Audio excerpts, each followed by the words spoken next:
Professor Eric Pianka. Professor, thanks for coming on. Thank you. It sounds like you don't like people very much, describing the Earth as wildly overpopulated and saying we'd be better off if 90% died. Do you hate people? No, I don't hate people. Then why would the Earth be better off if 90% of us were dead? I didn't say 90%, but there are too many of us on this Earth. Okay. The 90% was somebody else's number. What percentage do you think would be good to reduce the human population by? We need to get down to sustainable levels. We passed those back in the 80s. But people are still living here, and they're being sustained by definition if they're alive, so why do we need to kill people off? Or why is it good that people die? I'm not advocating any kind of homicide or anything. Right. I've been misquoted and abused, and my words and views have been distorted and twisted by fools. Well, you have an opportunity now to tell us your views directly. There are too many of us on this Earth, and we are taking too much of the Earth and too many habitats, and there are more people on this Earth than Earth can support, and there were 25 years ago. Right. There are far more people now than there were on Earth 25 years ago, that's right, but those people are being sustained perfectly well. Well, half of them are starving and they don't have access to food or fresh water. You call that being sustained? Well, half people on Earth are in fact not starving. I mean, that's a completely made-up statistic. I don't know where you got it. But well, no, people in India and Bangladesh and Pakistan and Afghanistan and Africa are in very bad shape. Right. There's a lot of misery in the world, no doubt about that. Would it be better if those people were dead? I'm not saying anything like that. Don't try to put words in my mouth. I'm not. I'm merely asking a question.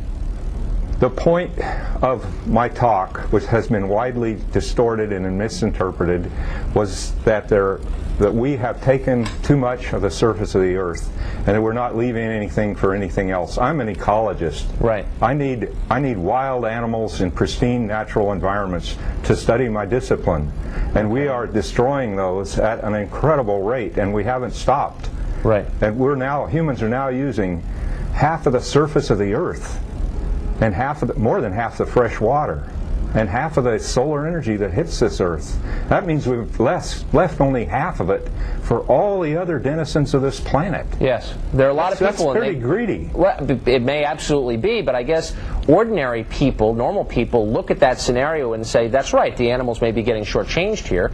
You may be absolutely right about that, but on the other hand, you have people being born, children growing up to be adults. I mean, that's a good thing. People are good, right? It's good to have people around. Children are good. You look at it and you say, you describe the people on this Earth as useless. You describe this as a fat biomass.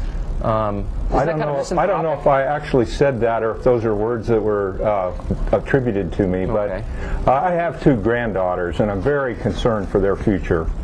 I'm not sure in 18 years what it's going to look like, but it's going to be awful. You're quoted here, one of the most controversial quotes from this address that you gave, it's been quoted in a lot of places, is about disease, and you're talking about the various naturally occurring diseases that could thin the herd, basically. You're talking about Ebola, and then you said HIV is too slow, it's no good. Most people think HIV, isn't bad because it's too slow, it's bad because it kills people. What did you mean by that?